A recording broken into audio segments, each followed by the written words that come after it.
Win at the crossroads. The people demand answers. A political review and open letter to Azruddin Mohamed and the Win Party. Introduction. No more games. Guyana's political future is teetering on a knife's edge. After decades of broken promises, institutional decay, and failed leadership, the people have had enough. Oil wealth has transformed Guyana into a global talking point. But ordinary Guyanese remain poorer, more divided, and more disillusioned than ever before. Against this backdrop, Azruddin Mohamed's Win Party emerged as a potential blue wave, an alternative to the entrenched red, PPP, and green, APNU, blocs. Win's message of equity, transparency, and justice struck a chord with ordinary citizens yearning for change. But now, Win stands on trial in the court of public opinion. Its silence on critical questions has opened the door to doubt, distrust, and speculation. A deadline for clarity. Guyanese want answers, and they want them now. Win cannot continue to ride a wave of public hope while refusing to say how it intends to operate in real post-election scenarios. The people deserve to know. Scenario 1. Win holds the balance of power.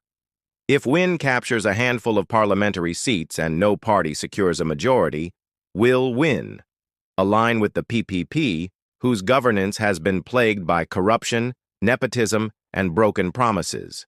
Side with APNU and other progressive forces to form a united anti-corruption front?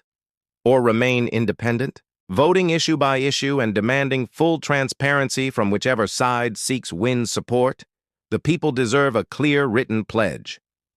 Scenario 2. Win wins. Big.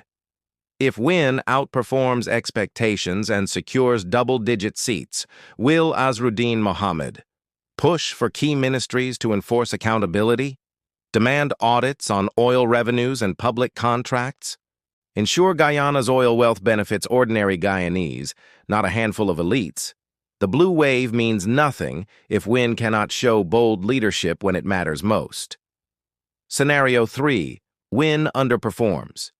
If Win secures only 1 or 2 seats, will Mohamed still stand firmly independent and advocate for the people's interests, or quietly trade influence for access, propping up the very structures Guyanese want dismantled? Silence here is betrayal.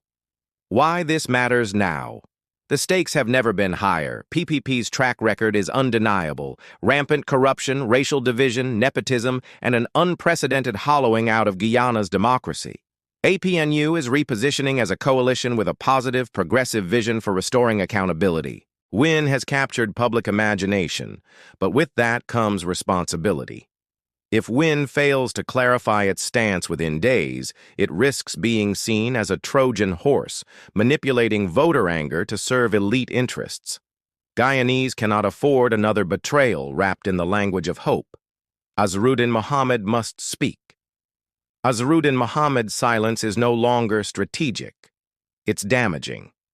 He owes Guyanese a formal declaration rejecting any backroom alliance with the PPP, a transparent plan for Win's role in post-election coalition building, a commitment to good governance backed by timelines and specific deliverables. Anything less is complicity. The consequences of silence. Guyanese are ready to ostracize any leader who betrays the national trust. Public anger is rising. Win has days, not months, to prove it stands with the people and against corruption. No half measures, no coded promises, no political ambiguity. This is no longer about parties. It's about principle. Either Win fights corruption or Win becomes part of it. Conclusion. History will judge. The choice is stark and the timeline is short. Declare independence from corrupt systems. Join hands with progressive anti-corruption forces to chart a new course for Guyana. Or be remembered as just another false dawn that sold hope for access and power. Guyana is watching. CARICOM is watching. The world is watching. And history will record who stood with the people and who sold them out.